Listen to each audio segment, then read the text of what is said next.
한국 붓다와다 불교 근본경전연구회 원주 해피선원에서 1월 달부터 운영하는 불교 입문 새출발법회입니다. 바이러스의 문제로 법회를 제대로 운영하지 못해 왔습니다만은 그래도 그동안 우리가 불교가 무엇일까? 대표적으로 불교 한마디로 말하면 행위다라는 부분. 그 행위가 괴로움과 행복이라는 이 두 가지 측면에 연장되는 이 측면에서 불교, 다시 말하면 사성제다, 고집, 고멸, 고멸도 이렇게 시작해서 그렇다면 이 행위라는 거 어떤 특징이 있을까라고 보니까 행위는 반드시 결과를 가져오더라. 그래서 우리가 주목한 것이 어떤 행위가 괴로움을 만들고 어떤 행위가 행복을 만드는 것일까? 라는 쪽으로 공부의 큰 흐름을 가져왔어요. 그래서 제일 최근에 공부한 거로는 괴로움을 가져오는 행위가 어떤 것이 있을까? 동섭씨, 보시는 가르침에 의하면 괴로움을 초래하는 행위로는 어떤 게 있나요? 대표적으로 길을 지키지 않는 거죠. 그렇게 그보다도 우리가 공부하는 과정으로 괴로움을 가져오는 거. 남을 미워하고. 그보다 동섭 씨가 제일 관심 있어 하던 주제죠. 천수경을 보면 뭐가 있다고? 라고 얘기할 때 일단은 10악업. 그러니까 우리가 행위라는 것이 어떻게 지어져요? 몸으로 하는 행위가 있고 말로 하는 행위가 있고 마음으로 하는 행위가 있죠. 그럴 때 몸으로 하는 행위를 살생투도사음, 그냥 간단하게 말하면 살생투도사음이라는 세 가지 형태로 대표하고, 말로 하는 행위를 망어, 양설, 악구, 기억 네 가지로, 그리고 마음으로 하는 행위를 간탐, 진해, 사견, 이렇게 하면 신고의 삼업이다라고 말하는 것이 3, 4, 3으로 구분이 될까, 분류가 되니까 합하면 10가지 업이다 해서 10업인데, 이 업이 지금 말한 살생투도사음 내지 사견 이래 되는 거는 악한 업이다 이거죠. 그래서 10악업 이렇게 불렀고, 그래서 이제 동섭 씨가 몇 번 얘기했지만 천수경에 나오는 시박참회, 그 시박참회가 굉장히 마음에 와닿습니다. 이렇게 말했던 거죠.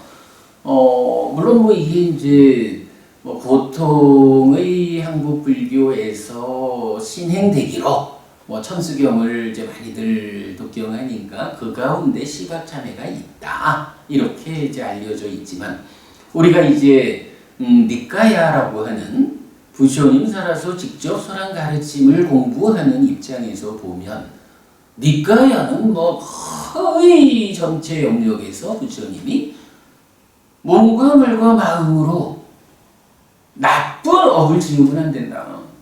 그 나쁜 업이 어떤 형태로 지어지느냐? 10악업의 형태로 지어진다. 이렇게 말하는 거죠. 그럴 때 왜 10악업을 지으면 안 된다고 하는 거예요? 왜 그럴까? 은희 씨, 부처님은 왜 10악업을 지으면 안 된다라고 말을 할까? 죄를 짓는다. 그 결과가 뭐가 되는 거죠? 어떻게 나빠지는 거야? 나쁜 것을 태어나고 수행할 수 없는 거죠. 그래, 다 좋은데 대표적인 한마디, 10악업은 괴로움을 만든다 이거죠. 그래서 우리가 불교 한마디로 행위입니다 라는 것이 고진멸도 사성제로 확장되어 연결되는 그 자리에 뭐가 있어? 부처님이 이렇게 말하잖아요. 나는 오직 고와 고멸을 말한다. 우리의 삶이 괴로울 것인가? 아니면 그 괴로움을 소멸하고, 그러니까 고멸이죠. 괴로움을 소멸해서 행복할 것인가?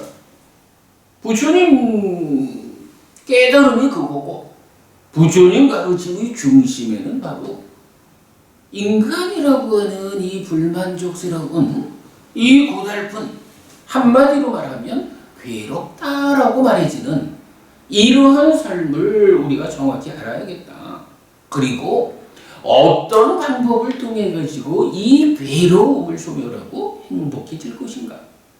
만약에 우리가 지금 괴로움 50, 행복 50의 삶을 산다면 이 50대 50의 관계를 어떤 삶의 방법을 적용해 가지고 내가 달라지면 괴로움 40, 행복 60으로 바꿀 수 있을까? 괴로움 30, 행복 70으로 바꿀 수 있을까? 20대 80으로, 10대 90으로, 그리고 끝내 괴로움 0, 행복 100으로 바꿀 수 있을까? 그러면 동섭씨, 괴로움 0, 행복 100이라는 이런 삶이 성취되면 그런 상태를 뭐라고 불러요? 열반. 그래, 열반, 해탈, 그리고 깨달음, 그리고 아라한, 뭐 이런 불교가 말하는 이 완성된 삶, 그죠? 기본적으로 뭐 금방 이제 수행 이야기도 했죠. 그러니까 시바법을 지으면 수행을 할 수 없다. 이것도 아주 중요한 관점이거든. 우리가 기본적으로는 보시하고 오계를 지키고 하는 힘으로 만약에 우리가 50대 50의 삶을 살고 있다면 그 보시와 오계의 힘만으로도 40대 60, 30대 70 이렇게 삶을 바꿀 수가 있어요. 그런데 사실은 보시하고 오계를 지키는 이 불교 신자의 기본되는 삶이 좀 힘이 약해요. 그래서 이거를 비유하자면 뭐 30대 70까지는 그 길로 간다라고 친다면 20대 80으로, 10대 90으로, 0대 100으로 이렇게 커다란 변화를 만들어 오는 것은 보시와 오계의 힘만으로는 안 되거든요. 그래서 보시와 오계가 바탕이 되어주는 위에서 바로 수행이라는 것이 그 커다란 변화를 부르는 힘이거든요. 이렇게 이제 그 고와 고멸 해서 0대 100 이러면 완성인데 바로 이 완성이라는 것이 보시와 오계라는 토대 위에서 수행의 힘에 의해 가지고 수행이 완성되는 것을 뭐라고 불러요? 깨달음이라고 하죠. 수행의 완성에 의해서 깨달았다라고 하면 그 깨달았다라는 것을 표현하는 방법이 뭐 중생이라고 하는 고의, 그러니까 괴로움의 영역에서 벗어났다 이렇게 말하는 것을 해탈이라고 하고, 그렇게 벗어난 해탈된 상태가 어떤 상태입니까? 라고 할 때 열반이다. 열반은 락이다 라고 정의가 되거든요. 그리고 그렇게 깨달았다, 해탈했다, 열반을 실현했다 라는 그런 성자를 부르기를 아라한 이렇게 부르는 거죠. 그러니까 이게 딱 하나의 개념으로 연결되는 거예요. 그래서 부처님 오직 고와 고멸, 중생들의 삶이 괴롭다. 어떻게 그 괴로움을 소멸하고 행복을 실현할까? 그 행복이 완전하게 실현되면 깨달았다, 해탈했다, 열반을 실현했다, 아라한이 되었다. 윤회에서 벗어났다. 이렇게 말하는 거죠. 그래서 10악업을 지으면 안 된다 라고 부처님이 강조하는 이유, 방금 두 사람이 나 틀린 말은 아니야 이렇고 하는데 은희씨 그럼 결론적으로 한마디로 왜 10악업을 지으면 안 된다고 했을까에 대해서는 바로 10악업은 괴로움을 만들기 때문이다. 그렇게 봐야 되는 거죠. 그러면 이제 그 괴로움의 십악업에 반대되는 게 뭐야?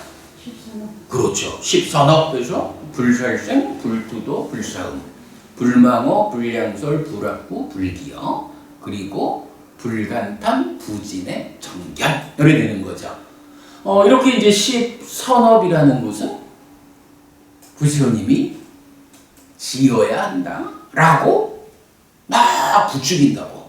그대들은 십악업을 짓지 않아야 함과 동시에 십선업을 지어야 한다. 이렇게 이제 부추겨주는데 그 이유는 뭐예요? 똑같은 거죠. 십선업은 행복을 만들기 때문에. 고와 보면 그러니까 괴로움을 만드는 십악업을 피하고 행복을 만드는 십선업을 지어야 한다라고 부처님이 실속적으로 니까야 전체를 통해 가지고 부추겨주죠. 격려해주죠. 사실은 수행을 통해 가지고 완성된, 그래서 깨달은 자 아라한의 삶을 나타낼 때도 아라한의 십선업을 말해요. 보통은 아라한은 업을 짓지 않는다 이렇게 말하는 경우도 있지만, 그러나 경의 좀 더 포괄적 입장은 아라한도 십선업을 지어요. 근데 그 십선업이 어떤 십선업이냐? 완성된, 번뇌의 영향에서 완전히 벗어난 완성된 십선업을 짓는다 라고 부처님은 말해주고 있어요. 이래서 이제 그동안 불교 인문 세출발법회를 통해서 우리가 행위, 업이라는 측면에서 불교를 알아온 거예요.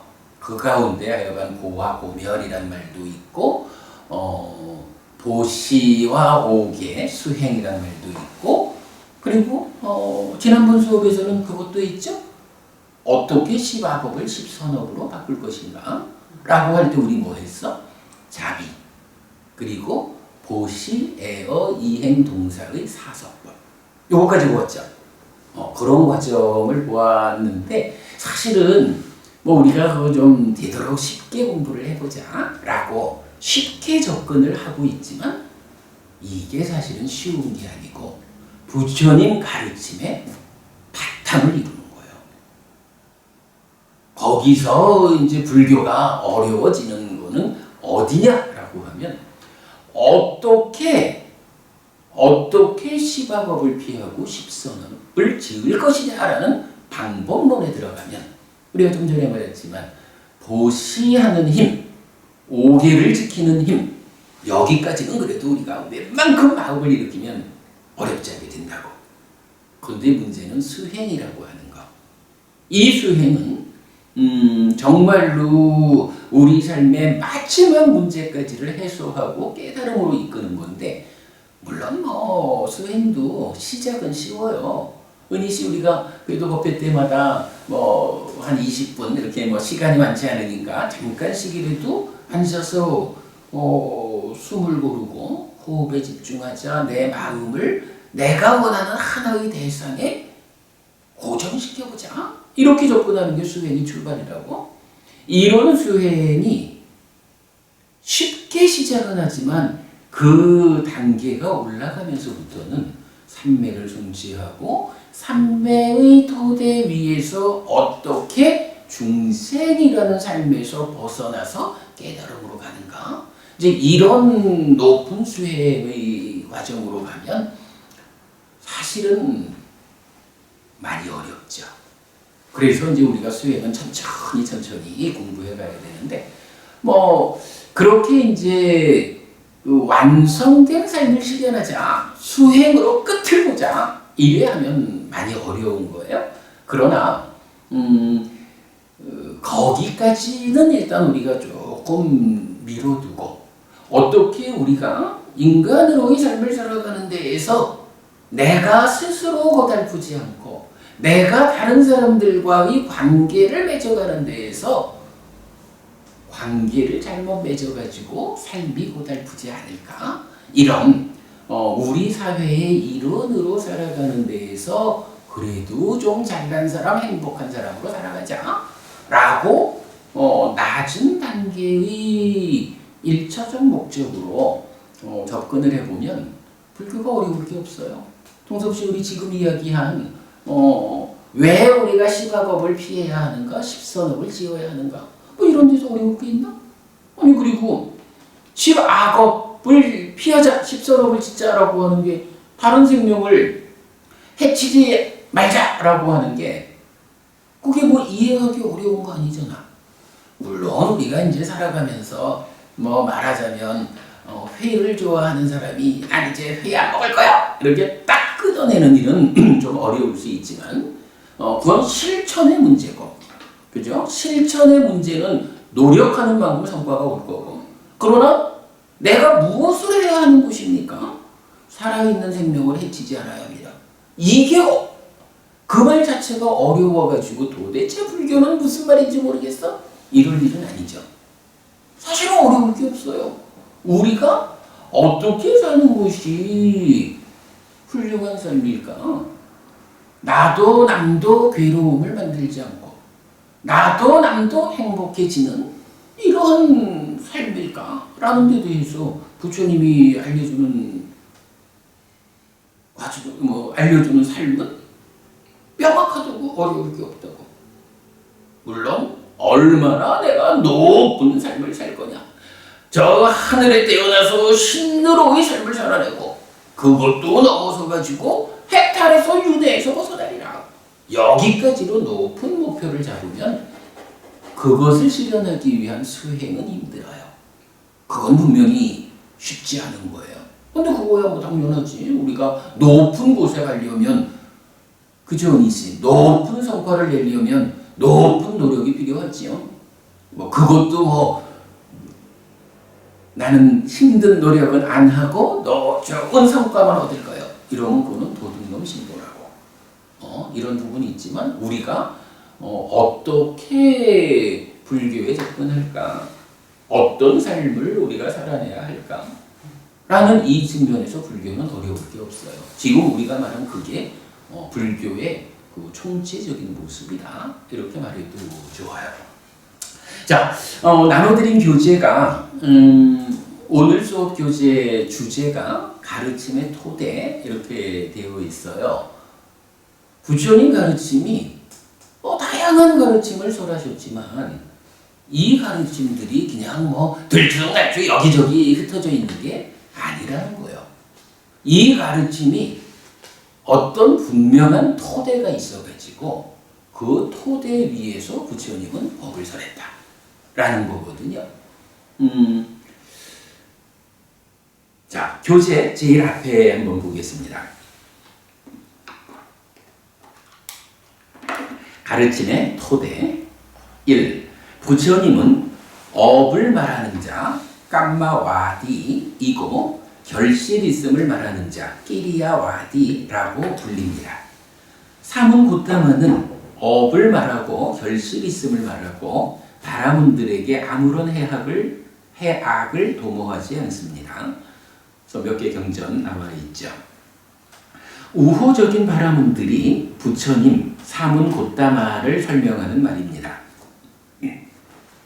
부처님은 태생, 즉 결정된 삶을 말하는 스승이 아니라 행위, 즉 업으로서 만들어가는 삶을 말하는 스승이고, 농사를 지으면 풍작이든 흉작이든 결실이 있는 것처럼 업에는 결실, 화가 따른다고 가르치는 스승이라는 의미로 이해할 수 있는데, 이런 법을 설하는 부처님을 찾아 만나고 가르침을 청하는 것은 도움된다는 대화에서입니다. 이럴 때 업과 결실 있음이라는 두 가지는 부처님을 대표하는 개념이면서 삶에 대한 바른 이해입니다.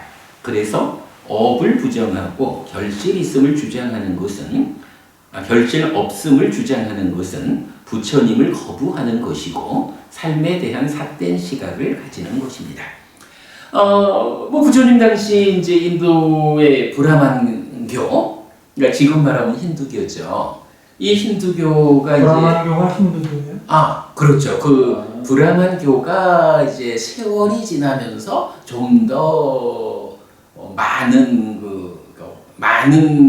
그 교리로 확 확장되면서 이름이 달라진 게 힌두교예요. 그러니까 뭐 우리 쉽게 말하면 지금 힌두교가 뭐 저 인도하고 뭐 인도네시아 이거 엄청 많아요. 불교가 많잖아요. 불교보다 힌두교 신자가 더 많아요. 근데 그 힌두교의 예전 상태, 그래서 부처님 당시에는 바라문교, 브라만, 바라문교라고 불렸다. 이렇게 알면 되죠.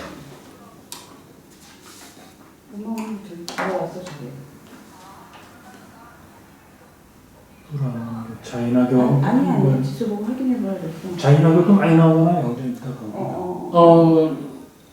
그렇죠. 자인화교가 그러니까 부처님 당시에 인도에 있던 종교 중에 뭐 대표적으로 지금까지 유지되는 종교가 뭐 인도의 이제 보편적인 종교가 브라만, 그래서 바라문교가 이제 힌두교로 남아 있고 부처님 당시에는 이제 니간타라고 부르던 이제 종교가 있어요. 그 니간타가 이제 세월이 지나면서 이름이 달라진 게 자인화교. 자인화교는 이제 불교하고 교리는 굉장히 많이 다른데 또 자인화교대로의 5개가 있어요. 근데 니간타 자인화교는 굉장히 그 계율에 엄격해. 그래가지고 이 불교에서도 그러니까 불교 신자들도 정말로 주목해야 될 부분이 그들대로의 5개의 아주 엄격한 삶을 살다 보니까 이 사람들이 다 부자가 되어 있어. 그래서 지금 인도에 자인화교 신자가 뭐 0. 몇 %가밖에 안 될 거야. 그 신자 수로는. 그런데 인도의 부의 몇십 %를 내가 지금 정확한 기억은 아닌데 한때 들었던 기억으로는 그 0. 몇 %밖에 안 되는 자인화교 신자가 인도 부의 70%를 소유하고 있다. 뭐 이렇게 들었는 것 같은데 숫자는 지금 정확하지 않아요. 근데 이제 그게 뭐냐 하면 우리도 이제 경에서 보면 뭐 지금 우리 이제 불교 입문 이 과정 요번에 만드는 책에서도 그래 나오지만 불교 신자들도 5개를 지키면 어떤 이익이 있느냐라는 데에서 부자 된다라고 부처님이 말해주거든. 문제는 불교 신자들이 5개라는 것에 대해서 크게 중요하게 생각지 않고 멘토 5개를 지키겠어. 그래 실천하려고 안 하기 때문에 부처님 제자들이 부자가 되지 않은 사람들이 많은 거예요. 이게 뭐 부처님 제자들은 돈에 대해서 뭐 이렇게 그 청렴해 뭐라 하지? 돈에 대해서 뭐 관심 갖지 않는 이렇게 부처님이 법을 설해가지고 불교 신자들이 부자 안 되는 게 아니에요. 불교 신자들도 부처님이 정해준 5개를 잘 실천하면 부자가 되는 거예요. 자인화교 같은 경우는 뭐 세계적으로 그 아무래도 교리의 어떤 수준을 말하자면 뭐 불교 교리보다 자인화교의 교리가 더 뛰어나다라고 말하진 않는다고 사람들이. 그런데도 그 사람들은 그들대로의 계를 아주 엄격하게 지켜요. 뭐 그대로 가문의 전통이죠. 그러다 보니까 그 사람들은 세간적으로 아주 부자로 사는 거예요. 불교 신자들도 정말 그 주목해야 되는 거가 계를 지키는 사람이 부자가 된다. 분명히 경에서는 굉장히 많이 부처님이 알려줘요. 5계를 지키는 삶이 부자를 만들어준다. 문제는 실천하는 거야. 은희 씨 그래 내일부터 5계를 지킬 거야 이러는데 오늘 저녁부터 지켜보지 뭐. 그런데 사실은 우리가 5계가 뭔지 알지 않아요. 다른 생명을 해치지 맙시다. 주지 않는 거 가지지 맙시다. 뭐 도둑질하지 말자 이런 거잖아. 바람 피지 맙시다. 거짓말하지 맙시다. 그리고 술 마시는 것 때문에 방일해지지 맙시다. 이런 거란 말이에요. 방일하다라고 하는 게 뭐예요? 술 마시고 술에 취해가지고 할 바를 못하고 늘 신중하지 못하고 이러니까 술 취해가지고 할 일을 못하고 무언가를 하면 제대로 못하고 엉뚱한 처리 해가지고 뒤에서 내가 따라오고 뭐 이런 거란 말이죠. 그러니까 5계를 지키자라고 마음을 먹으면 사실 못할 것도 없어. 그런데 5계를 지키면 부자가 된다. 될 수밖에 없겠어. 당연하죠. 일단 주술잡기, 그렇지. 노름 이런 거 안 해야 되는 거야. 그럼요. 그리고 아니 여태까지 그런 거 안 해봤어. 그리고 그게 그런 그 뭐 주색잡기나 노름이나 이런 것 때문에 직접적으로 낭비하는 돈이 없어지는 거 이것도 중요한 요소지만 또 한 가지는 이 5계를 지키는 삶 자체가 나의 삶을 건전하게 만들어줘요. 신용 있는 사람이 되는 거야. 그럼요. 인정하는 개인적으로는 내가 건전해지고 이렇게 건전해지는 내가 다른 사람들과의 관계에서 지금 정섭 씨 말하는 바로 그거야. 신용이 생겨난다고. 그러면 내 주변에 있는 사람들이 이번 우리 이제 책에서도 그 부분 나오지만 5계라는 것이 두려움과 원망이라는 문제를 해결해 준다고. 그러면 다른 사람들이 나에 대해서 두려울 바가 없으니 얼마나 이 관계가 좋아져? 나에 대해서 원망할 바가 없으니 얼마나 나를 위해서 도와주게 하겠어? 부자 안 될 수가 없는 거예요. 지키지 않아서 그렇지. 자, 어쨌든 뭐 이제 뭐 좀 그래 얘기가 조금 못 나갔어요.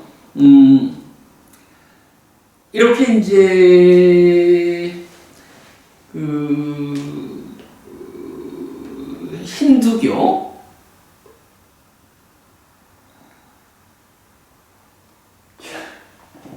내가 말을 하지. 많이 뭐 괜찮아요. 저기 그 힌두교의 이제 사제 계급을 이제 바라문 이렇게 부르잖아요. 근데 이 바라문들이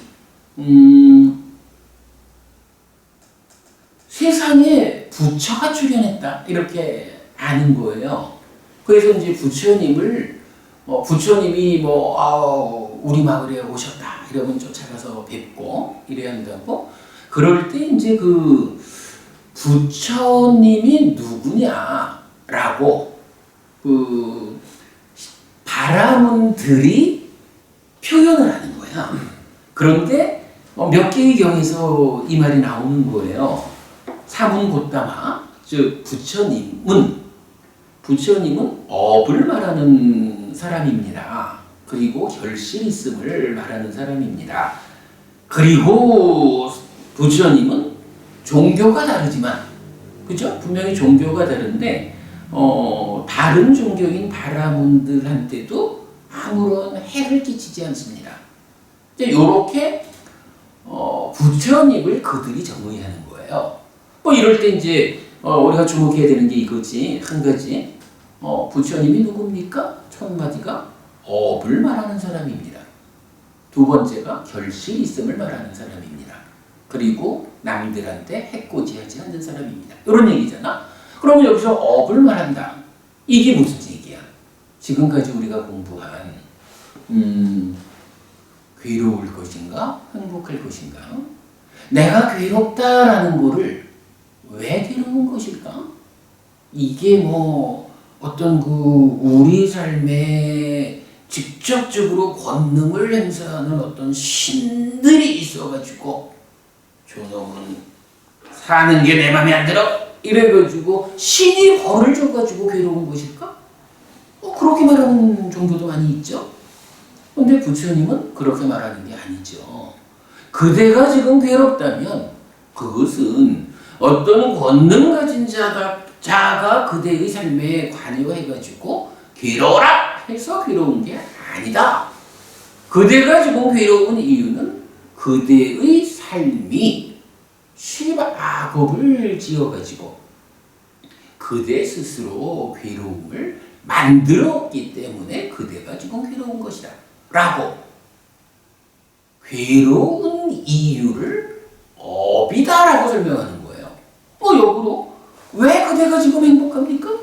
라고 할 때 기도 잘해가지고 믿음이 좋아가지고 그래서 신이 상을 준 거예요. 그래서 잘 살지도 이거 아니라는 거예요. 그대가 지금 행복한 이유는 무엇이냐?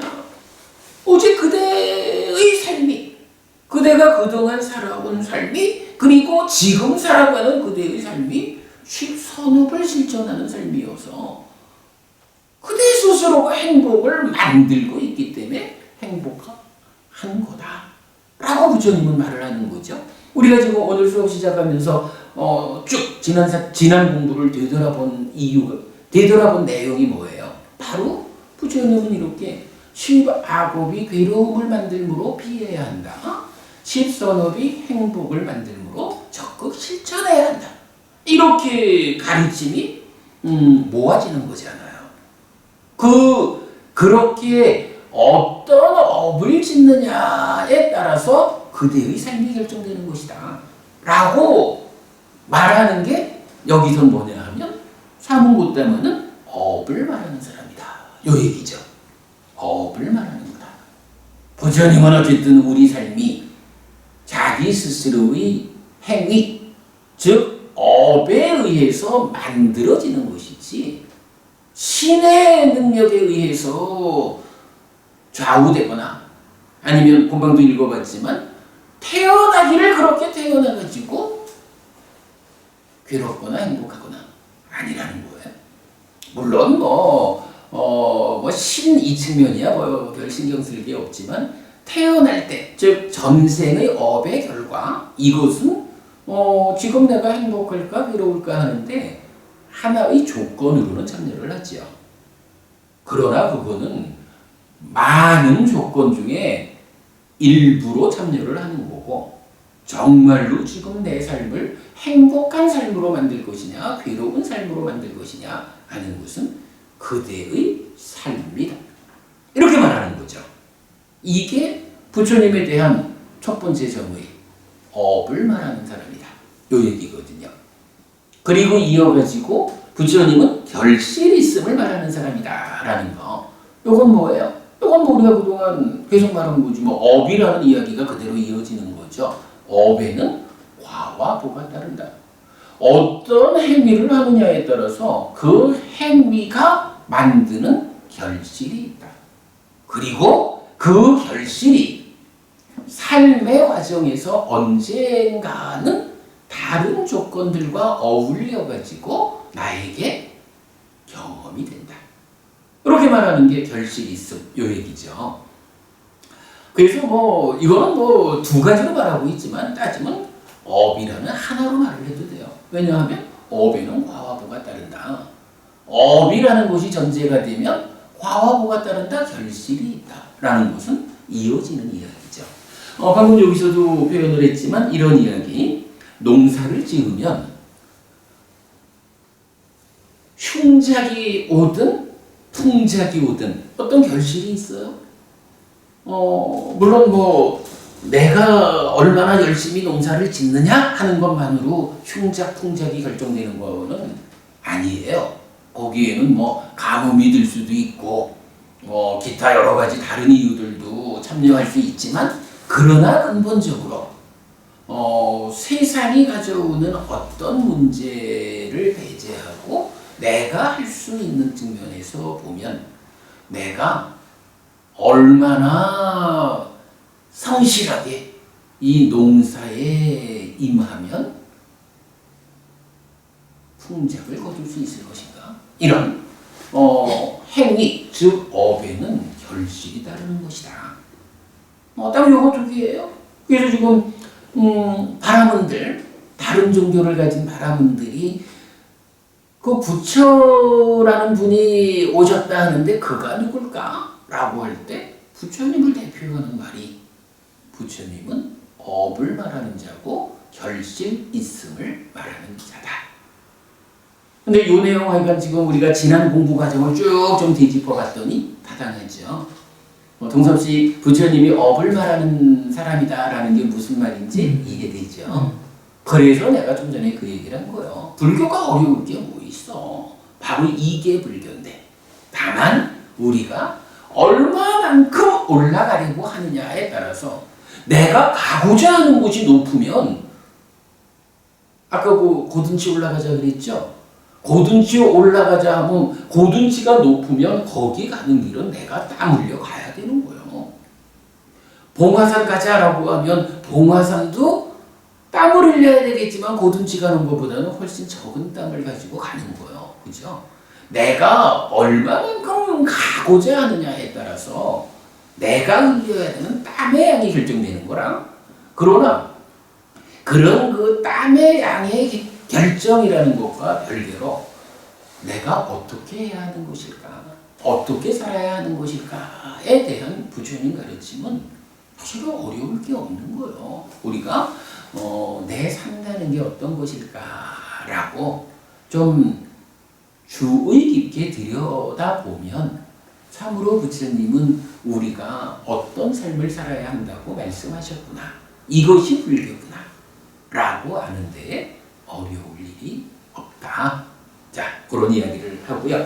자, 이렇게 오늘 주제가 이제 가르침의 토대인데, 우선 첫 번째로 본 것이 부처님이 누굽니까? 라고 말할 때 대표적으로 업을 말하는 자다, 결실 있음을 말하는 자다 라는 것을 보았어요. 자, 그리고 그 다음에 이어가지고 교재를 좀 더 봅니다. 2. 가르침의 토대. 1. 업. 2. 결실 있음. 3. 노력. 요건 뭐지? 업과 결실 있음 두 가지에다가 노력이라는 하나가 더해진 거죠. 여기서 노력이라는 말은 어떤 의미가 되나요? 당연히 이 업이라는 것이 나의 삶을 만들어가는 거예요. 당연히 결실이 있는 거예요. 그런데 중요한 거는 방금 우리가 그 얘기를 했죠. 고둔치를 가기 위해서 얼마의 땀을 흘려야 될까? 봉화산을 가기 위해서 얼마의 땀을 흘려야 될까? 이 땀을 흘린다는 게 뭐죠? 노력이야, 그치? 내가 얼마만큼의 성과를 얻고자 하는가? 나는 정말로 살아서도 행복해야겠고, 죽은 다음에는 하늘에 태어나야겠고, 이렇게 목표를 세우면 그 목표가 저절로 되나요? 아닌 거예요. 아까도 없이 봉화산보다는 고둔치를 올라가면 훨씬 공기도 맑고 아주 좋습니다. 더 좋은 곳에 가기 위해서는 더 땀을 흘려야 되는 거죠. 이런 노력이라고 하는 부분을 삶에서 우리가 배제할 수는 없죠. 업이라는 것이 결과를 만들어요. 그래서 결실이 있는 거예요. 내가 기왕이면 좀 더 행복하고 좀 더 좋은 결과를 만들어야겠다 라고 한다면 노력을 필요로 한다. 당연하죠. 결과적으로 가르침의 토대는 이 세 가지예요. 업이라는 거, 결실 있음, 노력. 자, 그 이야기를 정확하게 설명해주는 경이 있어요. 보겠습니다. 안구따라 니카야 세세모음의 138번 머리카락으로 만든 담요경에 의하면 과거, 미래, 현재의 모든 부처님은 공통되게 1. 업을 말하고 2. 결실 있음을 말하고 3. 노력을 말합니다. 업에는 결실이 있으니 좋은 결실을 얻기 위해서는 노력이 필요하다는 것입니다. 비유하자면 농사를 짓는 행위에는 풍작이든 흉작이든 결실이 있고 풍작을 거두기 위해서는 적절한 노력이 필요하다는 의미인데, 부처님을 대표하는 두 가지 개념 위에서 노력을 통해 행복한 삶을 실현하는 것이 모든 부처님의 가르침, 즉 불교라는 것을 알 수 있습니다. 자, 앞에 두 가지에서 노력이 더해진 거죠. 그 설명했어요. 이제 경을 직접 봅시다. 예를 들면 비구들이요, 어떤 것이든 짜서 덮는 천 가운데 머리카락으로 만든 담요가 조악하다고 알려져 있다. 비구들이요, 머리카락으로 만든 담요는 추울 때 차갑고 더울 때 뜨겁고 색깔이 나쁘고 나쁜 냄새가 나고 감촉이 나쁘다. 이처럼 비구들이요, 어떤 것이든 사문 바라문들의 각각의 주장 가운데 막할리의 주장이 열등하다고 알려져 있다. 비구들이요, 쓸모없는 자 막할리는 업도 없고 결실도 없고 노력도 없다라는 이런 주장, 이런 견해를 가졌다. 부처님 당시에 그 바라문교가 이제 뭐 인도의 보편적인 종교잖아요. 그런데 그 바라문교에 반발해가지고 새로운 주장을 펴는 스승들이 있어요. 불교도 그 중에 하나죠. 바라문과는 전혀 다르게 그 당시에 그 삶을 새롭게 표현하잖아요. 그런데 이제 바라문교하고 불교하고 제껴두고 대표적으로 이제 인도에 있던 6명의 스승이 있어요. 그러니까 6개의 종교가 있었던 거야.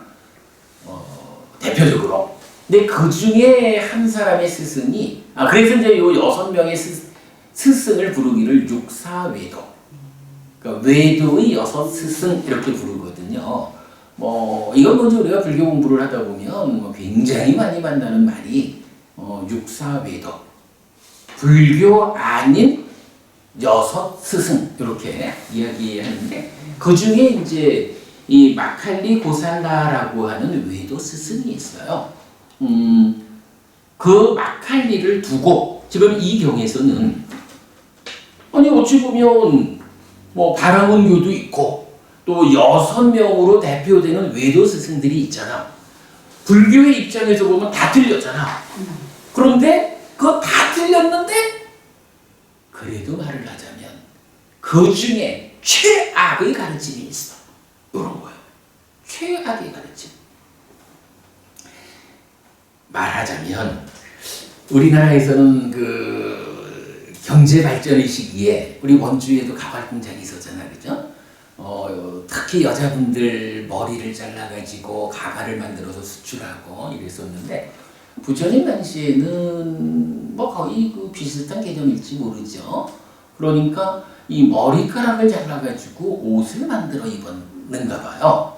그런데 뭐 다양한 옷의 원료가 있는데 그 중에 머리카락으로 만든 옷이 표현이 그렇잖아.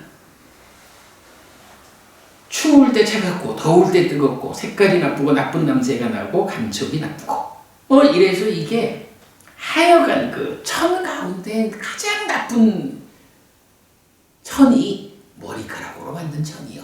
이렇게 말하거든. 그러면서 말하자면 외도의 스승들이 있는 거예요. 그러니까 불교 아닌 종교 스승들이니까 진리를 말하는 불교의 입장에서 보면은 진리 아닌 가르침이잖아. 그런데 그 다양한 진리 아닌 가르침 중에 최악의 가르침, 말하자면 머리카락으로 만든 옷감과 같은 이런 최악의 가르침 종교 스승이 있다. 그가 누구냐? 마칼리 고살라다. 이렇게 말하는 거죠. 그러면서 그 마칼리 고살라는 어떤 가르침을 설하느냐 하니 업도 없다. 결실도 없다. 노력도 없다. 이거 딱 뭐가 돼요? 부처님이 누굽니까? 업을 말하는 자고 결실이 있음을 말하는 자인데 그거 2개 다 배제하고 있죠. 그런 가운데에 아니 고든지도 그냥 가면 되고 봉화산도 가면 되지. 거기에 거기 가는데 흘리는 땀하고 여기 가는데 흘리는 땀하고 차별도 가지고 노력이라는 걸 말해. 이런 얘기요. 노력이라는 것도 없다는 거야. 업도 없다, 결실도 없다, 노력도 없다. 이런 주장을 하는 종교가 마칼리 고살라의 종교인 거예요. 그러니까 부처님은 세상에 사람들이 살아가는데 뭐니 해도 삶의 그러니까 행복으로 이끌리는 삶의 토대가 되는 곳에는 업이라는 것이 있고 결실이 있음이 있고 노력이라고 하는 이 3가지가 있는데 그 3가지 모두를 부정하는 마칼리는 최악이다. 이렇게 말하는 거예요. 자, 그러면서 이제 경은 이어져요. 넘어갑니다.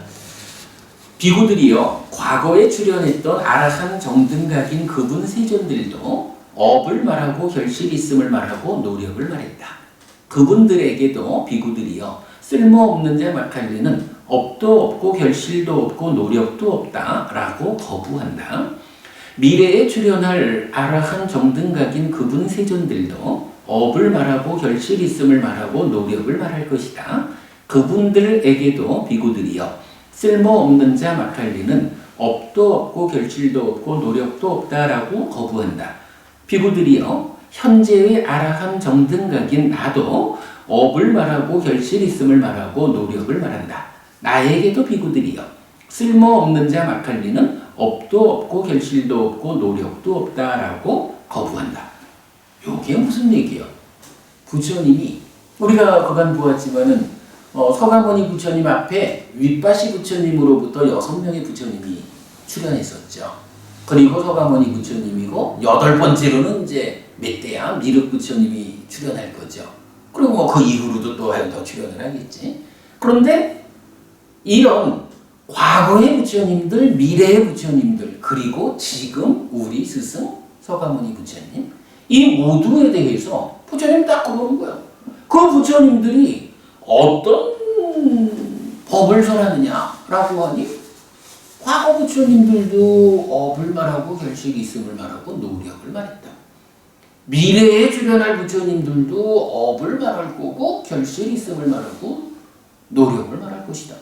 나도 업을 말하고 결실이 있음을 말하고 노력을 말한다. 이래 되면 뭐야? 불교의 스승인 깨달은 자 부처님들은 과거든 미래든 현재든 모두 공통적으로 말하는 것이 있다. 이거죠. 그 공통적으로 말하는 게 뭐야? 여기서 알려주죠. 업을 말하는 분이요. 내가 괴로울 것이냐 행복할 것이냐? 나의 삶이 행위가 업이 결정하는 거야. 이거죠. 업에는 과와부가 따른다라는 결실이 있다. 그러므로 우리가 괴로움을 만드는 10악업을 피해야 하고 행복을 만드는 10선업을 적극 실천해야 한다. 이렇게 부처님 말하는 거죠. 그리고 내가 고든지를 갈 거요, 봉화산을 갈 거요. 내가 살아서 행복하다가 죽어서 하늘에 태어날 건데 얼마만큼 높은 하늘에 태어날 거요? 끝내 깨달아서 윤회에서 벗어날 거요? 얼마만큼의 목표치를 세우느냐에 따라서 내가 흘리는 땀의 양이 달라진다고. 그죠? 이런 노력이라고. 과거, 미래, 현재의 모든 부처님들이 공통되게 가르쳐주는 내용이 바로 이렇게 업이다. 업에는 결실이 있는 것이다. 그대가 원하는 바가 있다면 노력을 통해서 성취해야 하는 것이다. 이게 모든 부처님의 공통된 가르침이요. 이게 불교의 토대요. 이렇게 이런 이야기를 여기서 우리가 알 수 있죠. 그런데 마칼리 고살라는 어때요? 바로 업도 없다, 결실도 없다, 노력도 없다. 이렇게 말하니까 이건 불교하고는 정반대에 있는 거예요. 그러므로 그가 최악이다. 그러면서 이제 비유를 하나 들어주죠. 예를 들면 비구들이요, 강 입구에 많은 물고기의 손해와 괴로움과 불행과 고통을 위해 그물을 칠 것이다. 생각컨대 비구들이요, 이처럼 쓸모없는 자 마칼리는 많은 중생의 손해와 괴로움과 불행과 고통을 위해 사람의 그물로 세상에 태어났다. 강이 있는데 사실은 물고기들이 그 강을 오르락내리락 물을 따라서 오르내리면서 사는 거잖아요. 그런데 거기에다가 그물을 딱 쳐놓으면 어떻게 돼? 그 강을 삶의 터전으로 삼아서 오르내리면서 살아가는 물고기들이 그냥 자기들은 살아가고 싶은데 그물에 걸려서 괴로움을 당하고 죽어야 되죠. 이렇게 행복한 삶을 위해서는 업이라는, 결실 있음이라는, 노력이라는 세 가지 토대 위에 있어야 되는데 바로 마칼리 고살라는 그 세 가지를 다 부정하기 때문에 비유하자면 강에다가 그물을 쪄가지고 강에 살고 있는 모든 물고기들을 괴로움으로 이끌어가는 그런 것과 같이 사람들에게 괴로움을 만든다. 이렇게 표현하는 거죠. 물론 이제 이 경에서는 뭐 그냥 보면 마칼리 고살라가 이렇게 나쁜 사람이구나 요걸 보면 되는데 그래도 우리가 이제 경을 좀 더 들여다보는 입장에서 우리는 무엇을 찾아야 돼요? 아 그렇구나. 마칼리 고살라가 그렇게 최악인 이유는 불교의 모든 가르침의 토대가 되는 것을 헐어내는 주장을 하기 때문이구나. 그래서 역으로 불교의 가르침의 토대는 업이고 결실있음이고 노력이구나. 이걸 발견하면 되는 거죠. 그래서 오늘 수업의 주제가 그렇게 설명이 된 거예요. 가르침의 토대, 업이다, 결실있음이다, 그리고 노력이다.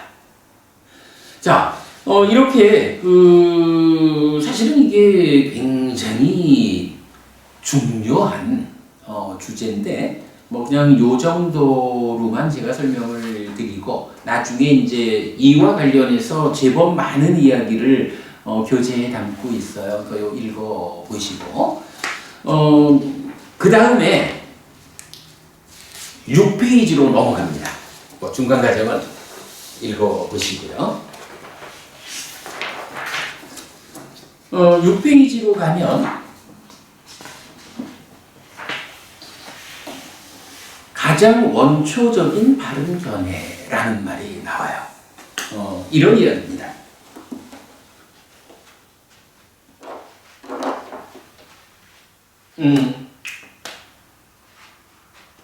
우리가 행복하자라는 거요. 이 행복하자라고 하는 거 무슨 얘기인가요? 뭐 계속 뭐 불교 공부하는 한 반복되는 게 부처님이 뭐라 그래? 나는 오직 고와 고멸을 말한다. 고멸, 괴로움이 소멸한 거, 이거는 그대로 행복이다. 라고. 이래 되는 거죠. 그래서 우리가 괴로움을 만드는 시바법을 피하고 행복을 만드는 십선업을 적극 실천해야 합니다. 은희씨 그래서 오늘부터 늦어도 스스로 말한 내일부터는 바로 이 행복을 만드는 그 가운데 부자 되는 것도 행복한 거야, 그치? 우리가 정당하게 부자 되는 것은 사람들의 삶에서는 굉장히 큰 요소죠. 그래서 십악업의 또 조금 다른 표현으로의 5개를 지키는 거야. 이렇게 살자는 거죠. 자, 그럴 때 이러한 행복을 만들기 위해서 필요한 게 뭐라고요? 이걸 말할 때 우리가 행복이라는 것은요, 이게 그냥 만들어지는 게 아니고 토대 위에, 그러니까 행복을 만드는 토대가 있습니다. 이렇게 말하는 거죠. 그러겠죠. 예를 들어서 바다에 내가 빠졌어.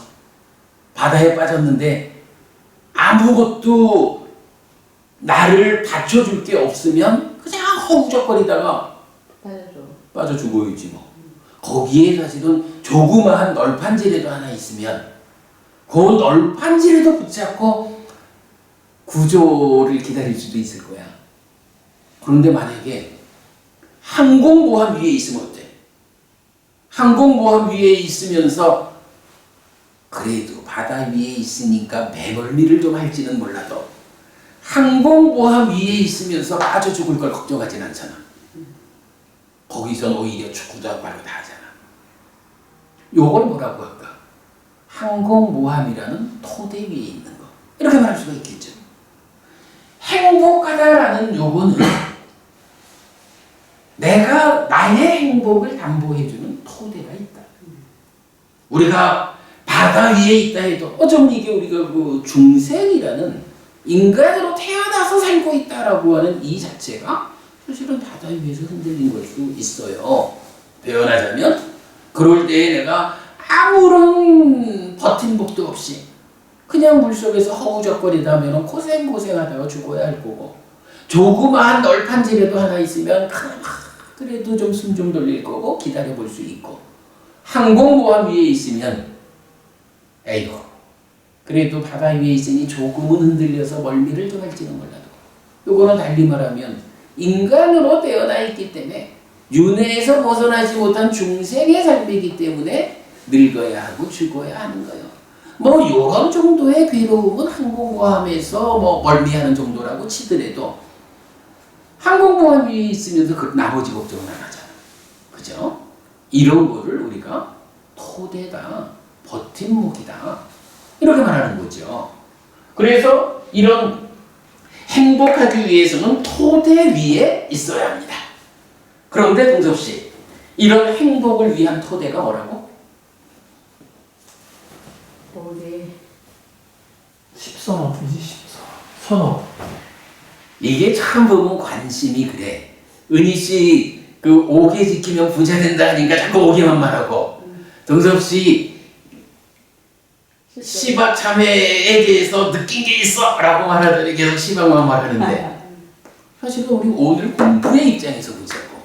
오늘 공부에서 우리 지금까지 이야기한 게 뭐지? 가르침의 토대 이야기했잖아. 그지? 가르침의 토대. 그 가르침의 토대라는 게 뭐예요? 불교 가르침이 뭐예요? 불교 가르침은 바로 고와 공연 락이라고. 행복을 만드는 게 불교잖아. 그러면 불교라고 하는 부처님 가르침, 행복을 만드는 그 가르침의 토대가 뭐라고? 그죠? 이 가르침의 토대. 우리가 그러니까 인간으로 태어나 살고 있다, 중생이다, 윤회에서 벗어나지 못한 존재다, 이런 것 때문에 항공모함도 약간의 흔들림이 있는 뭐 그런 정도의 아픔은 겪더라도, 그죠? 그렇게 지금 접근한 거야. 그랬을 때 이 토대가 1. 뭐라고? 부처님은 업을 말하는 자다. 요거죠? 두 번째 뭐라고? 결실. 그래, 부처님은 결실 있음을 말하는 자다. 세 번째 뭐죠? 행위도 노력. 요거죠?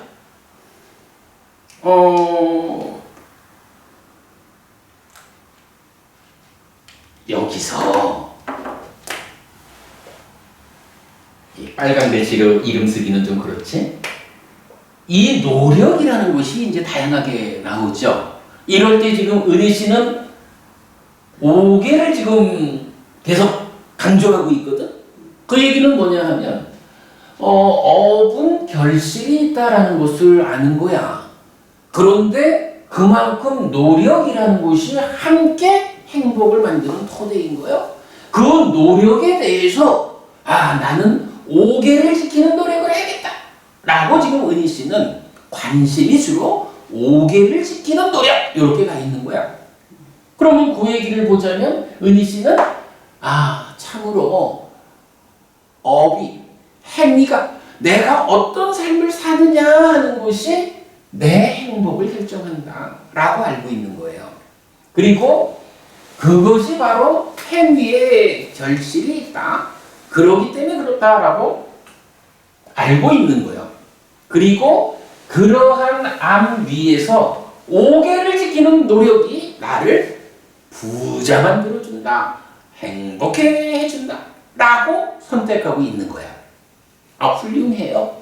5개를 지키는 삶이 바탕이 돼주면 작게는 부자 되고 크게는 세상 살아가면서 두려움의 문제, 원망의 문제가 다 해소돼.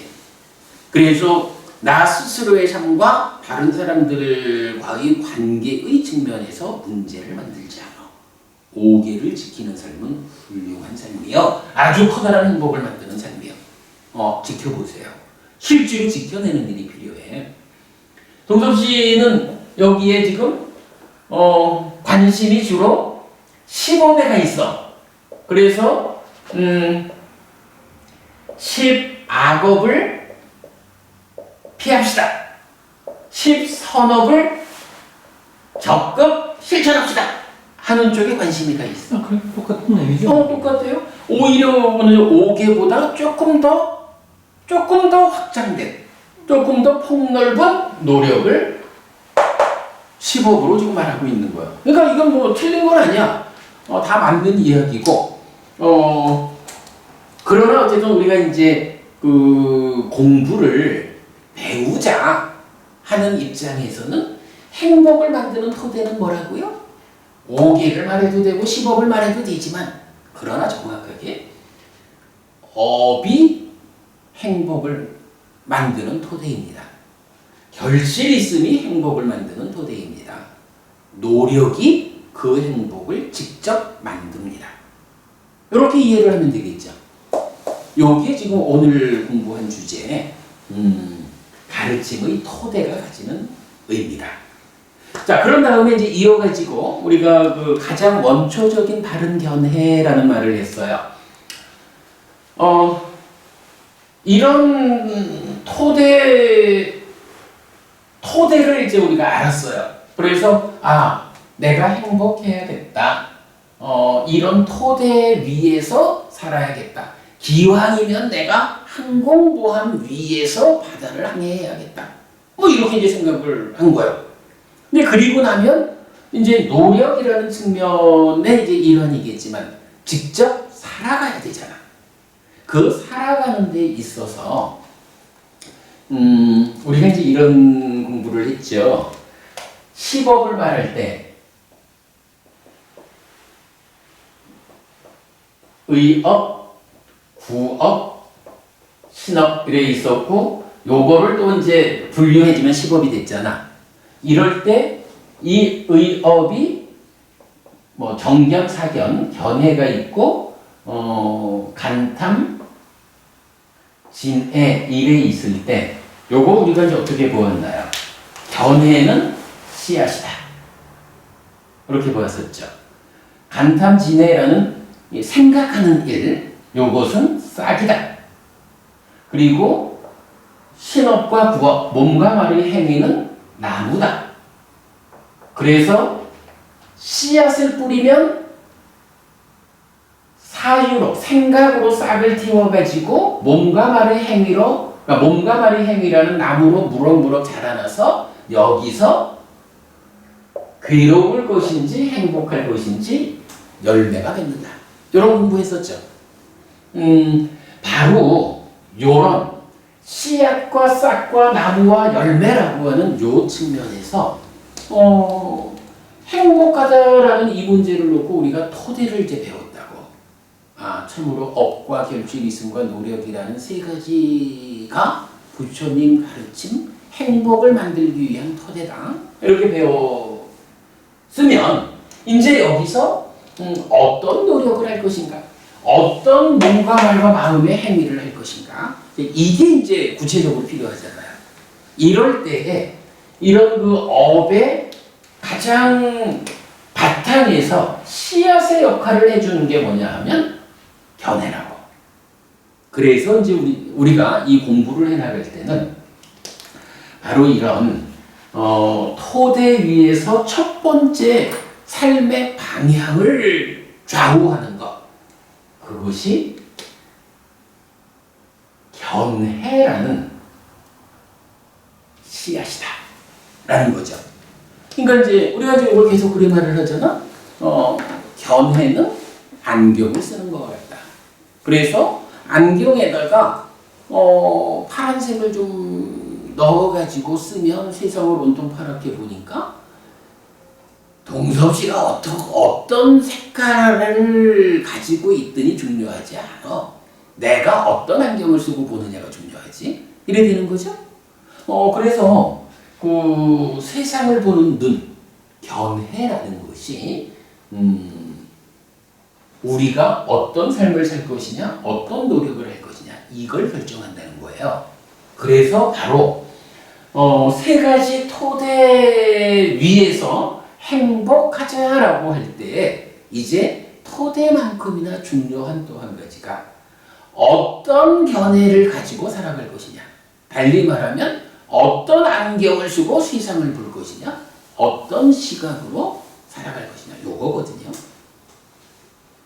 자, 여기에 대해서 이제 부처님이 먼저 우리 경에 보면 견해를 놓고 견해는 이제 정견, 바른 견해, 그리고 사견, 사땡견해 이렇게 두 가지로 분류를 하죠. 그리고 이제 팔정도 이런 건 정견부터 시작을 한다고. 이 정견, 바른 견해가 행복을 만드는 삶의 출발 자리야. 어쨌든 어떤 안경을 쓰느냐. 근데 이건데 경험 전체적으로 굉장히 다양한 방법으로 바른 견해를 정의해줘요. 특히 팔정도 같은 데서는 고진멸도 사성제를 아는 거가 바른 견해다. 이렇게 이제 대표적으로 나오고 하여간 여러 가지로 이제 바른 견해가 나오는데 이제 내가 경을 공부하는 입장에서 한 가지 드러내는 것이 뭐냐 하면 많은 바른 견해 중에 가장 원초적인 형태가 있다.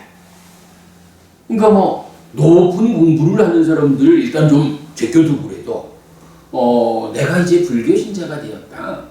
불교 신자가 되어가지고 업과 결실 있음과 노력이라는 토대 위에서 행복을 직접 만들어 가야겠는데 그 중에 첫 번째 필요한 것이 견해라고 하더라.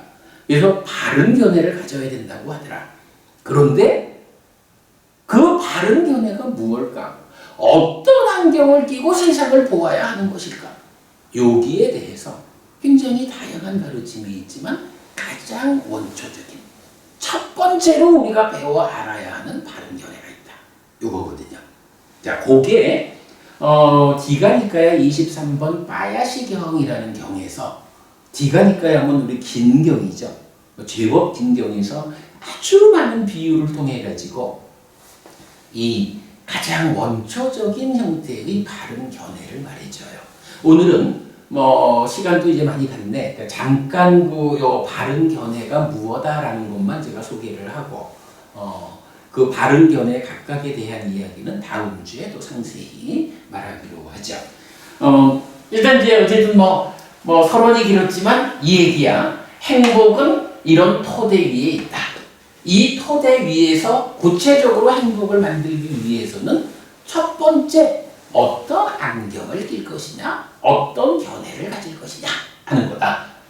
라고 방향을 잡고 그런 상태에서 그러면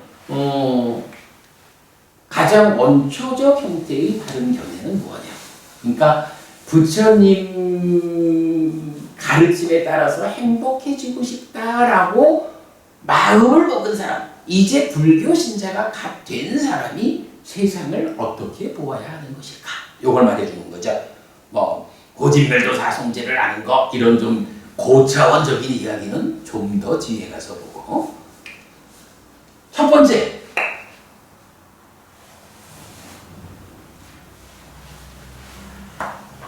가장 원초적인 바른 견해 세 가지를 말해줘요. 1. 뭘까? 이게 참 보면은 좀 뜻밖일 수 있어요. 근데 이게 굉장히 중요한 주제야. 첫 번째 이야기가 뭐냐 하면 부처님이 이렇게 말하는 거예요. 저 세상은 있다.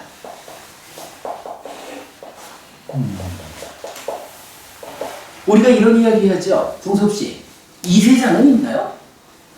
이 세상이라면 우리가 살고 있는 세상을 보통 얘기하는 그거요. 이 세상이 있어요? 있잖아요. 혹시 부처님한테 부처님 이 세상이 있습니까?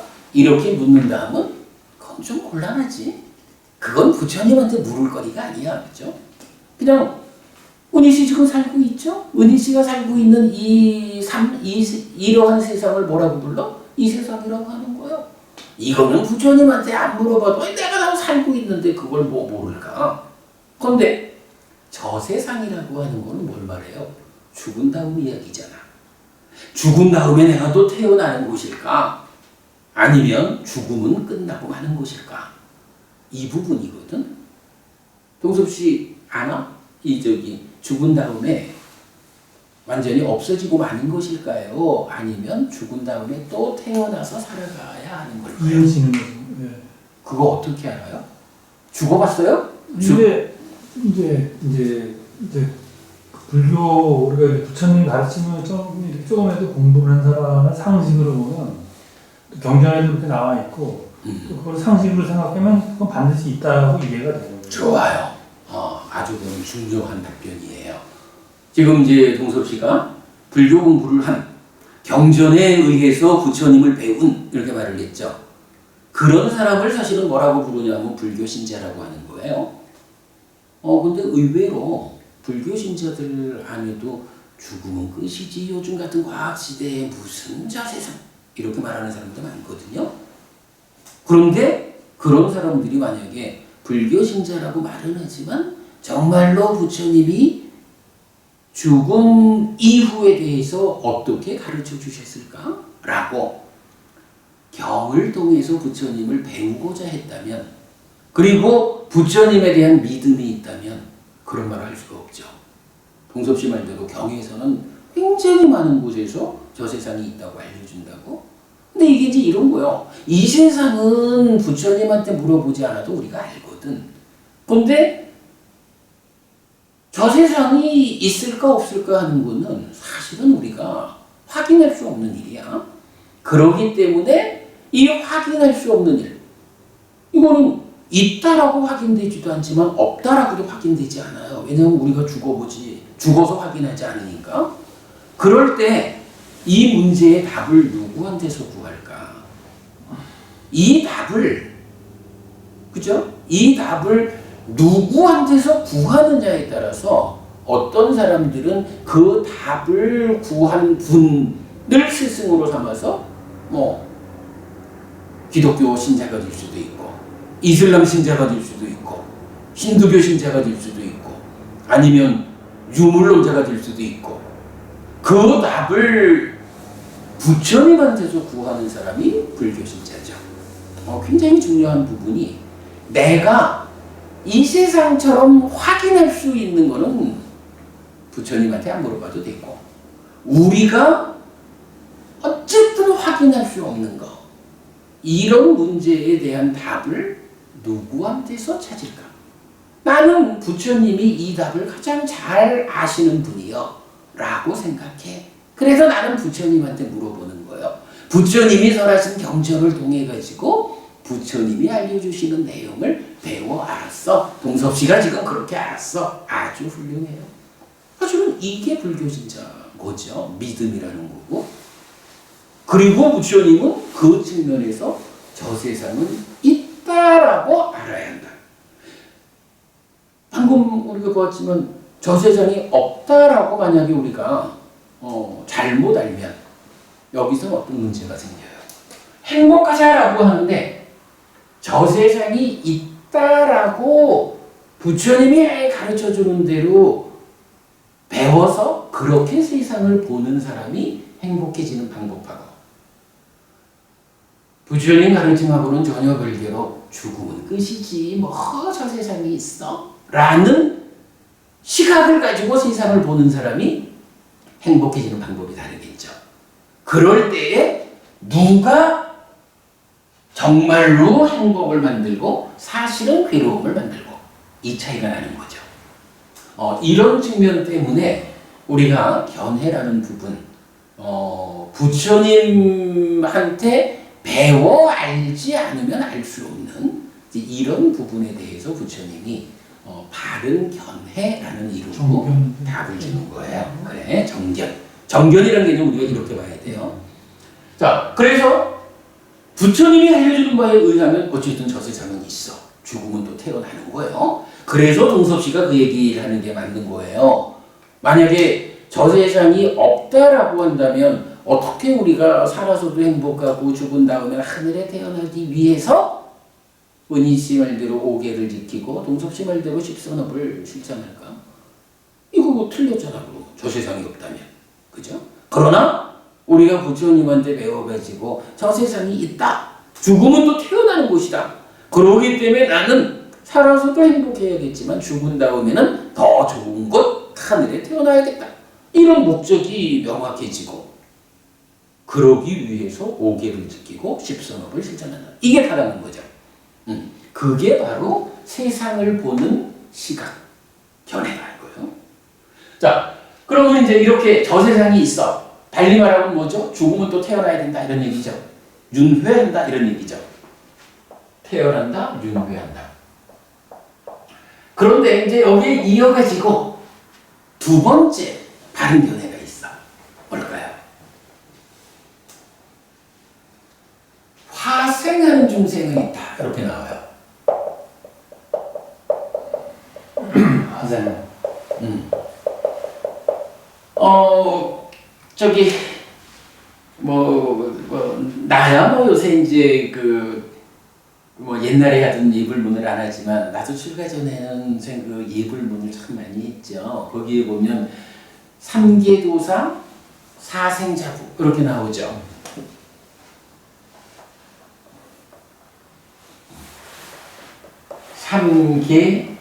삼계도사. 여기에 뭐야? 욕계, 색계, 무색계, 삼계의 이끌어주는 스승. 이거죠. 그리고 사생자부. 사생이라는 존재의 자애로운 아버지. 부처님은 이렇게 찬탄하는 거거든요. 이럴 때 이 사생이 뭐죠? 태생. 난생. 그러니까 태어나는 방법이지 뭐. 그렇죠. 태생, 난생, 습생, 화생. 요거죠. 테란스파. 니카에서는 이제 요거를 순서를 바꿔서 말을 하는데, 그러면 우리가 보통 알기로 테란스파 이러죠. 그래서 태생, 난생, 습생, 화생 이래 되는 거야. 그런데 여기서도 우리가 이걸 보자고. 태생은 누가 태생이죠? 우리가 태생이. 그래, 우리가 태생이. 빌어서. 그렇지. 난생은 알을 통해서. 물고기나 새나 뭐 이런 거겠죠. 습생은 곰팡이나 이제 이런 습기에서. 그래, 뭐 이제 경전에 보면 뭐 물구덩이나 물웅덩이나 썩은 생선이나 뭐 상한 우유나 뭐 이런 데서 생겨나는 이렇게 이제 설명돼요. 그러니까 습생도 뭐 뭔지 우리가 이건 이해할 수가 있죠. 화생은 무언가 화에서 태어나는 거야? 짠하고 나타나는 거야? 뭐 그럴 거야. 이 표현이 이제 뭐 지옥에 태어나거나. 이제 좋아. 그런데 근데 여기서 이제 중요한 게 은희 씨 태생은 있나요?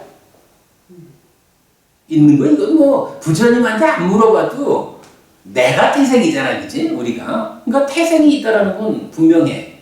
이건 부처님이 가르쳐 주지 않아도 우리가 알아. 난생은 있나요? 있죠. 닭도 있고. 그래. 그러니까 이거 뭐 부처님한테 부처님 난생이 있어요? 라고 물어볼 이유가 없어. 습생은 어때요? 습생도 당연하지 뭐. 풀도 있고 이끼도 있고. 아니 뭐 풀 있기 이런 부분은 이제 그는 중생의 영역이 안 되고 식물은 여기서는 이제 중생이니까 이제 뭐 동물의 영역에서 봐야 되는데 뭐 말하자면 뭐 구데기나 뭐 이런 것도 다 뭐 그런 거지.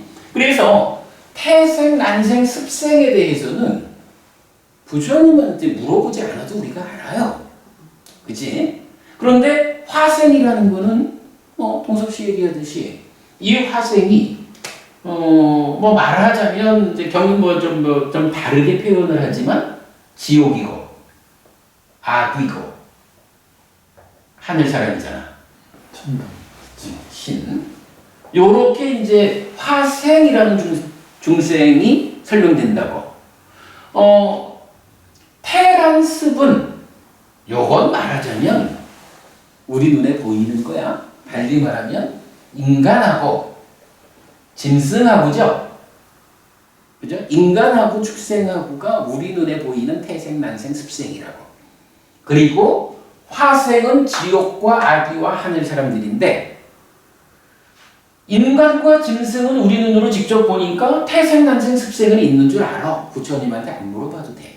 그런데 은희 씨, 지옥, 아귀, 하늘 사람들이 진짜 있을까? 화생? 진짜 있을까? 이거 저기 눈으로 볼 수 있나? 우리 눈으로는 못 보지. 아주 높은 수행을 하는 수행자들은 보겠지. 그런데 우리가 저 세상은 있기 때문에 윤회를 한다고. 윤회를 하는데 다시 태어나는데 어디에 태어나는 것일까? 이 측면을 보자면 만약에 화생이라는 이거는 보이지 않는 거니까 없다고 치면 어디에 태어날 수 있어? 인간이나 짐승에 태어나겠죠. 근데 만약에 화생이 있다라고 하면 어디에 태어나겠어? 지옥에 태어날 수도 있고 짐승으로도 아귀로도 인간으로도 신으로도 태어날 수 있잖아.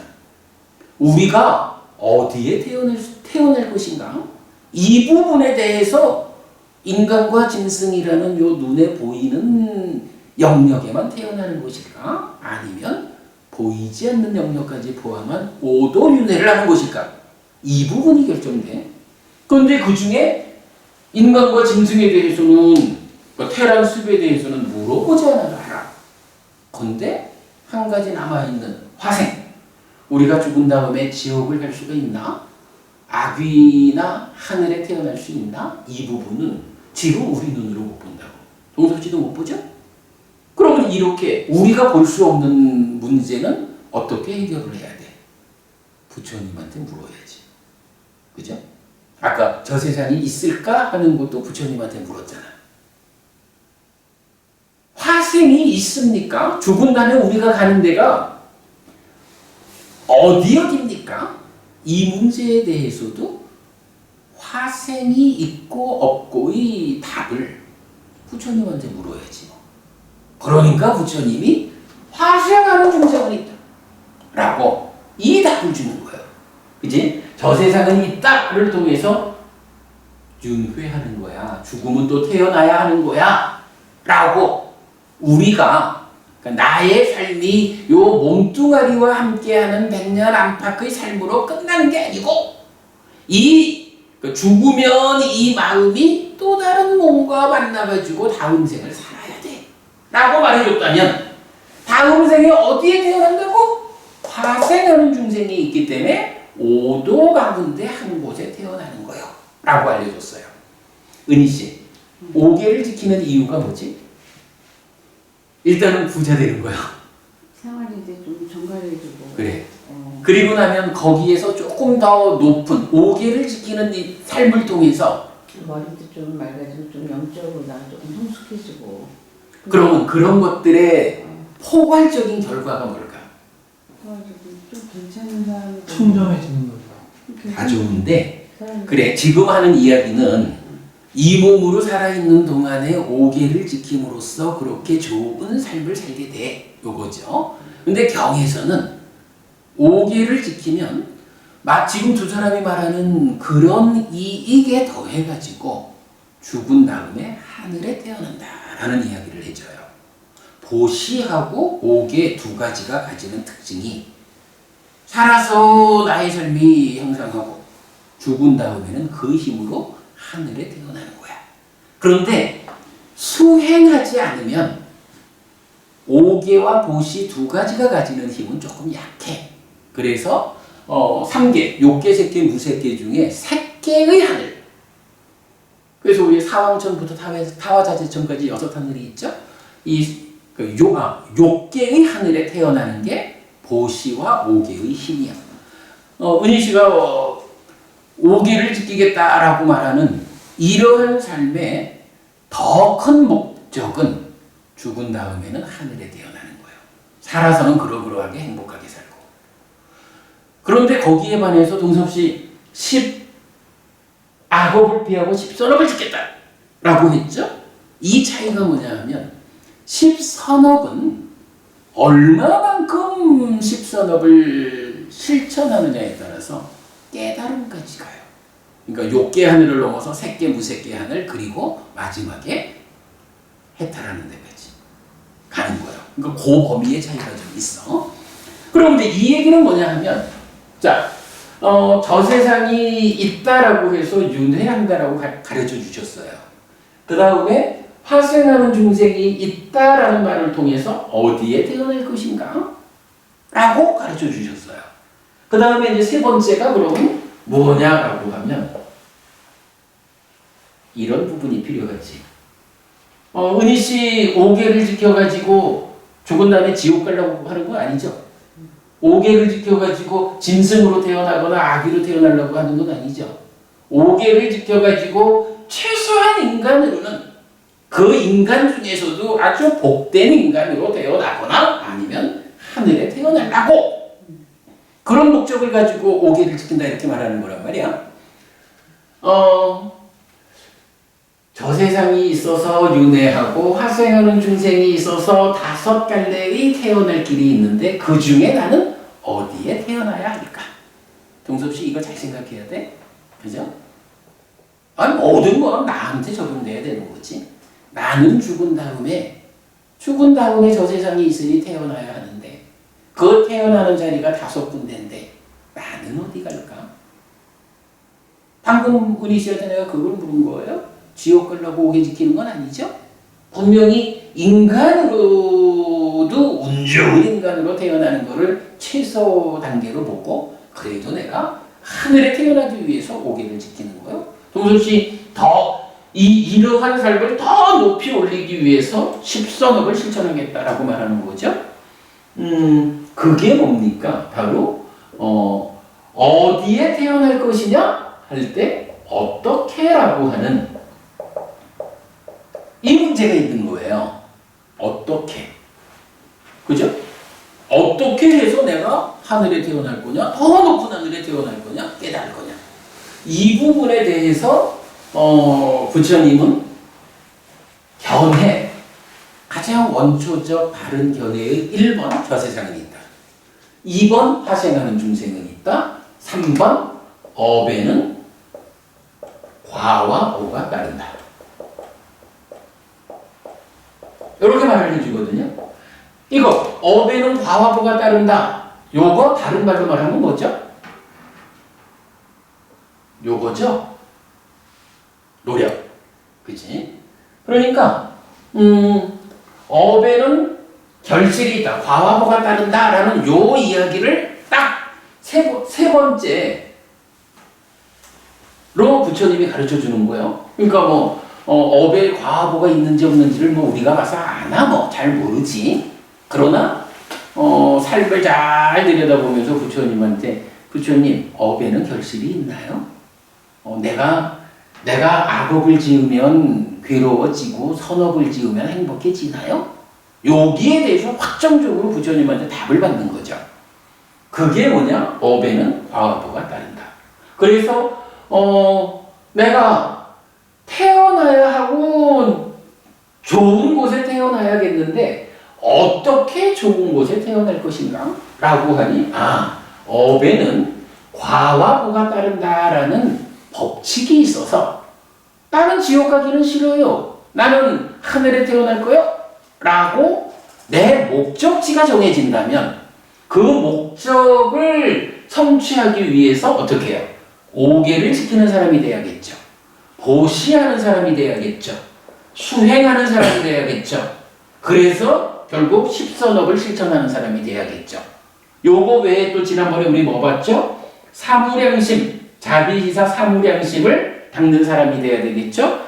보시에어 이행동사 사섭법을 실천하는 사람이 돼야겠죠. 이게 이제 방법은 다 여러 가지로 나오지만 결국은 하나로 묶이면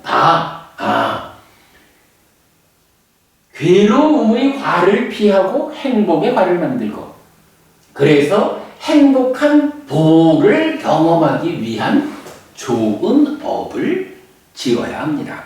그러면 바로 그런 좋은 업, 좋은 노력에 의해서 죽은 다음에 태어나야 하는데 화생하는 중생이 있기 때문에 5군데 중에 어딘가 태어나야 되는데 나는 이런 노력을 통해서 하늘에 태어날 것이야 라고 삶에 대한 방향을 분명히 하는 거죠. 이렇게 삶에 대한 방향을 분명히 하는 요거를 뭐라고 불러요? 정견, 바른견해. 그렇게 말하는 거죠. 그래서 우리가 이제 분명하게 알아야 되는 게 불교 신자로서 바르게 우리가 공부를 한다면 업과 결실 있음과 노력이라는 토대 위에서 저 세상은 있다, 화생하는 중생은 있다, 업에는 과와 보가 따른다라는 요런 바른 견해를 가지고 살아가면 그때 나의 삶은 행복하다. 살아서는 갈수록 괴로움은 줄어들고 행복은 늘어나는 삶을 살게 될 거고 죽은 다음에는 더 좋은 곳 하늘에 태어나게 될 거다. 라고 단언적으로 말할 수 있는 거죠. 이게 사실은 이런 가르침의 토대 세 가지 위에서 이런 세 가지 가장 원초적 형태의 바른 견해를 갖는 것. 근데 뭐 사실은 두 개가 거의 비슷하죠. 비슷한데 바로 이런 토대 위에 세 가지 정견을 갖는 이것이 여기에 대해서 확고한 사람이 가장 모범적인 불교 신자다라고 많은 경들은 말해주고 있죠. 그래서 이런 토대를 굳건히 하고 이런 시각을 가지고 세상을 살아갈 때 나는 어떤 노력을 통해 가지고 그죠? 어떤 노력을 통해서 어떻게 살아서는 행복하고 죽은 다음에는 더 좋은 곳에 태어날까라는 숙제를 풀 수 있다. 이렇게 보면 되겠죠. 자, 오늘은 가르침의 토대에 대해서 가능한 한 좀 상세한 설명을 드렸고 그 토대 위에서 가장 원초적 형태의 바른 견해 세 가지를 그냥 소개만 했어요. 다음 주 수업에서는 요 세 가지 바른 견해를 좀 더 자세히 설명하고 가도록 하겠습니다. 오늘 부분 여기까지 하겠습니다. 이제 다음 주에 또 하는 거죠. 맞습니다. 수고하셨습니다. 네, 수고하셨습니다.